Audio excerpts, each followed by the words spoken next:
time out there. It's time to talk Arizona Diamondbacks and Major League Baseball with ESPN insider Pedro Gomez. Here's Brad Sesmat. A new voice. Well, actually, Pedro, you've been in the Valley for a long time. 15 and a half years. Yeah, 15 and a half long years. It's gotten to this point where we can finally do a weekly show together. You excited? Finally. Yeah. God, that's taken a long time. I'm very excited. And Brad, you and I go back about 20-something years. Pedro Gomez was doing high school sports for the San Diego Union Tribune. Was it the Union or the Tribune? It was just the Union. Just the Union. Now it's the Union Tribune, but back then there was one and the other. And yes, I was at the Union covering South County and then North County after that. North Bay. And part of that staff included a kid named Buster Olney. It did. And there were media guys by the name of T.J. Simers and Bob Nightingale and Clark Judge, and they were all spread out at various news. Rick Bucher. They were all spread out at various media outlets in little old San Diego. Who would have thought?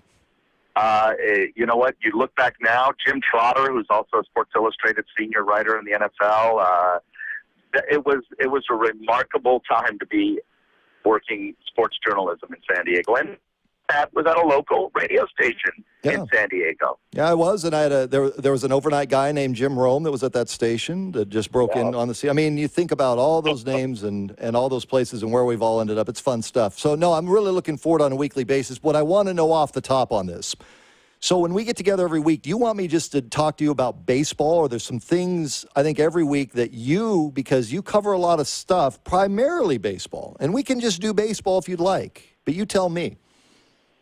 You know, Brad, we can do anything you want. All right. Anything you want. All right. Anything. I mean, yeah, I do primarily do baseball, especially during the summer, but it can be anything. Because I saw you, Pedro and I spent more time together last March waiting for Peyton Manning to drive in and out than anybody humanly possible. He was on Peyton Manning watch at the Cardinals facility, and it was one of those days where nothing happened other than a car drove in and a car drove out, and that was it.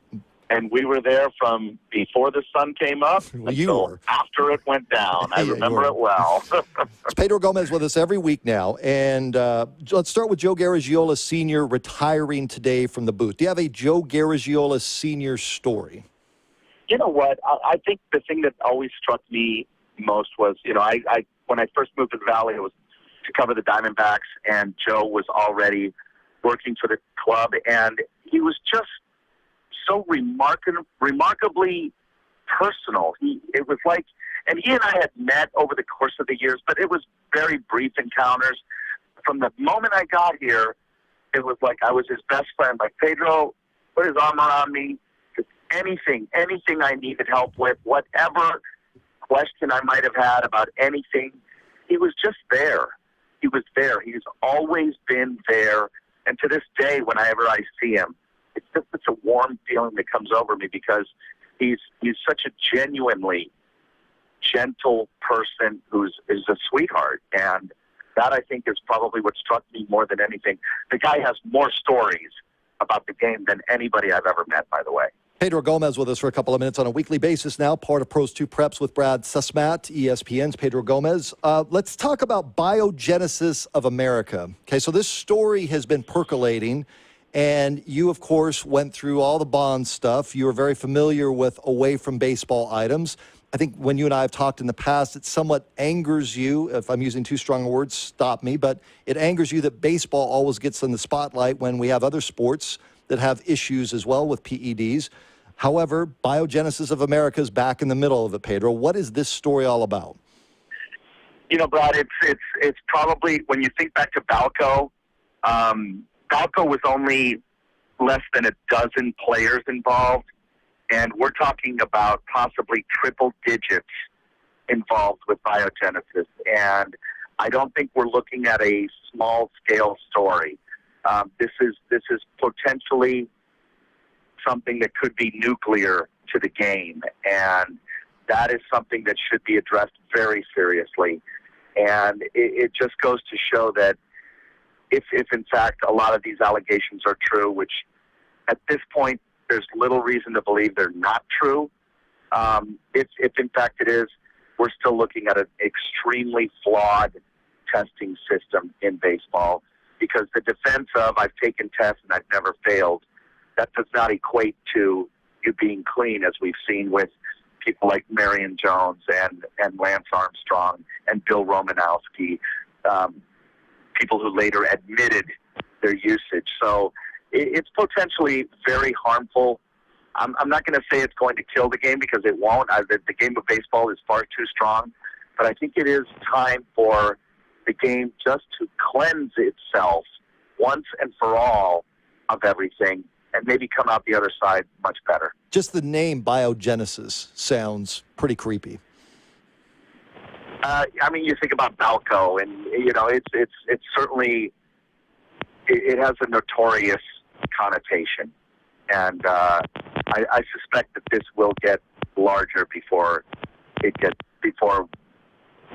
probably in the next few weeks to months. I suspect that this will become a much larger story.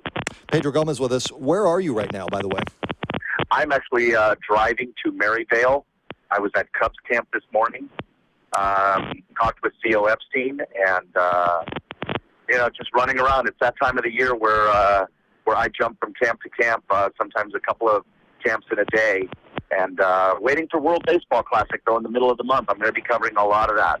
What camp have you gone to that you've said, boy, this is not going to work out this year for them, and they think it is? The camp that you're looking at saying this isn't going to be good. Probably the camp that I'm heading to right now, Maryvale. Yeah. There seems to be some issues lingering there. Certainly the fact that they're not going to have Corey Hart for the first month, maybe month and a half of the season, that's not good. Certainly the suspicion that Ryan Braun is living under right now, another not a positive situation. The Brewers seem to have a few problems right now. Hey, you know what? The fact that they have the most players going to the World Baseball Classic, 14, they're going to be missing 14 players who are legitimate, big league type 40-man roster guys, and they're not going to be there for however long those countries are still going in the World Baseball Classic. So these are all things that play into it that certainly make it difficult for a club to gel. Valley resident, ESPN reporter, baseball insider, Pedro Gomez with us every week for starting now, in fact, with Brad Sussmat. Over the Giants camp, so Melky Cabrera is going to get a World Series ring. Did this surprise you? No, because don't forget that traditionally, even if you get called up for one day, like you're a AAA guy who has to fill in for somebody who, there's another injury and they have to make another roster move, and you only spend one day on the big league roster, traditionally those players get a ring, even if they've only been there one day. So the fact that you're talking about somebody that was up on the big league club for 3.5, close to 4 months, I think it was, or a little over 4 months before he tested positive, and was such a major contributor to that ball club, no, he'll get a ring. That's not a surprise. I think the part that surprised me the most was that the players voted him a full postseason share. Which means how much, Pedro, for the fans? I'm going to give you a ballpark figure, but it's in the $300,000 range. Okay. Somewhere in there, like $330, somewhere in there. I don't have the exact figure, but it's usually right about that figure for the winning World Series club.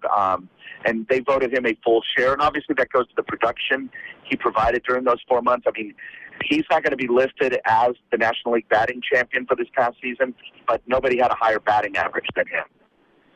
They just are not giving him the crown because of the positive test. But to be voted a full share, and to the way that he left the club, was forced to leave the club, that part surprises me. That does, because the people who vote those shares are the ones that were on the opening day roster and were still there in September. Those are the only people allowed to vote the shares. If you came up in July, and even if you were the rookie of the year for those last 3 months, you don't get to participate in that vote. So only people that were there opening day, and they decided, those Giants veterans decided to give Melky a full share. That part, I think, was probably the most surprising to a lot of people within the game.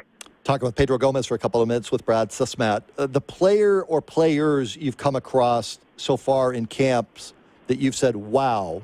And we already know there's a wow factor about Mike Trout, or we know about Josh Hamilton, but maybe it is Josh Hamilton. I don't know. But the player that you say to yourself, seeing him here in spring, he is going to have himself a huge year.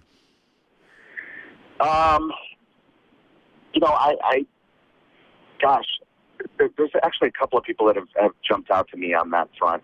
I would be very surprised if James Shields. Now, you're talking about a guy who won 15 games for the Rays last year. Sure. But James Shields being in Kansas City as the number one guy, there's no David Price in front of him. He is the open. It's not announced, but in talking to several Royals, they would be shocked if he was not the opening day starter. I think James Shields is out to show a lot of people what he's capable of. I'd also be surprised if Heath Bell doesn't have a big bounce back year. I know he's not going to be closing, but I would suspect that Heath Bell is somebody that I'd be surprised, like I said, if he does not have a big year. I'd be surprised on Heath Bell's front if he is not closing by the middle of the year. It's one of my predictions. Okay. It's one of my fears. I'm going to call that one now because you're going out there. I like that. I think knowing what was being said internally last year towards the middle of the season around JJ, if they would have had another option at some point. Hey, look, the way that this thing works with Kevin Towers and Gibby is you always want somebody nipping at your heels, and I think that's what's going on with Heath Bell. Yeah, and don't forget, Heath Bell has during his career has. Twice a team has traded for him, and each time Kevin Towers was the general manager of that team that traded for him. Right. Got him from the Mets to the Padres and got him from the Marlins to the D-backs. So Towers likes Heath Bell a lot, and Heath Bell wants to reciprocate that affection, and the way he does that, obviously, is to perform at a very high level. So, hey, gutsy call on your part. Yeah, and it'll be interesting to see how it plays out because you can see maybe something like that happening, for whatever reason. You can hammer me on this one as the season goes along. I would not hammer you with it on that one. I like it. I like you walking out on the gangplank and taking a stab at that. I like it. Right. I'll talk to you next week. I appreciate the time and looking forward to visiting with you every week. Brad, take care. Pedro Gomez,